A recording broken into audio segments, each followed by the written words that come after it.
எனக்கு நானே வச்சுக்கிட்ட சூனியம் சண்டே அதுவுமா இப்படி பழி வாங்கும்னு நான் எதிர்பார்க்கல. சண்டே அதுவுமா என்னை போய் கீரை சாப்பிட வச்சுட்டாங்க. சண்டேஸில் வெஜிடேரியனுக்கு டோட்டலாக லீவ் விட்டுருவேன். இதில் என்னை கீரை சாப்பிட சொன்னால் எப்படி சாப்பிடுவேன்? பட் வேறு வழி இல்லை. நேற்று ஃபுல்லாகவே ஹஸ்பண்டோட சமையல் தான். நானே வச்சுக்கிட்ட சூனியன்னு சொன்னேன் இல்லையா, சும்மா இல்லாமல் வேக வேகமாக நடந்து போய் மேட்டில் காலை வச்சேன். வழிக்கு கீழே விழுந்துட்டேன்.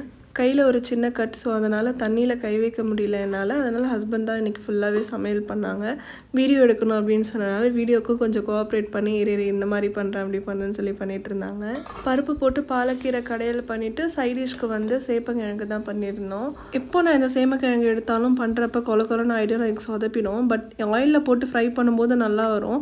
ஆனால் உருளைக்கிழங்கு வறுவல் மாதிரி பண்ண ட்ரை பண்ணால் கண்டிப்பாக கொலன்னு வந்துடும். இந்த டைம் வந்து கேர்ஃபுல்லாக நிறைய வீடியோலாம் ரெஃபர் பண்ணி பண்ணேன்.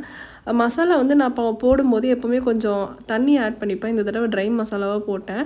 அதே மாதிரி நம்ம ஃப்ரை பண்ணும்போது கொஞ்சம் ஆயிலுமே வந்து அதிகமாக ஆட் பண்ணிக்கிட்டேன். எப்போவுமே ஒரு 1/2 ஸ்பூன் ஆயில் தான் போடுவேன். இப்போ வந்து ஒரு 2 ஸ்பூன் கிட்ட நிறைய போட்டிருக்கேன்.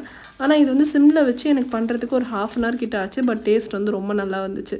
சட்டியில் இந்த மாதிரி கீரை கடையும் போது எத்தனை பேருக்கு அதில் லாஸ்ட்டாக கொஞ்சம் சாதம் போட்டு சாப்பிட்றது ரொம்ப பிடிக்கும்னு சொல்லி கமெண்ட்டில் சொல்லுங்கள். இந்த கருணக்கிழங்கு அதுக்கப்புறம் இந்த சேப்பங்கிழங்குலாம் பண்ணுறப்ப கண்டிப்பாக லெமன் போடணும். இல்லைனா சம்டைம்ஸ் ஒவ்வொரு கிழங்கு ஒவ்வொரு மாதிரி இருக்கும். சில டைம் நமக்கு நாக்கெல்லாம் அரிக்கிற மாதிரி இருக்கும்.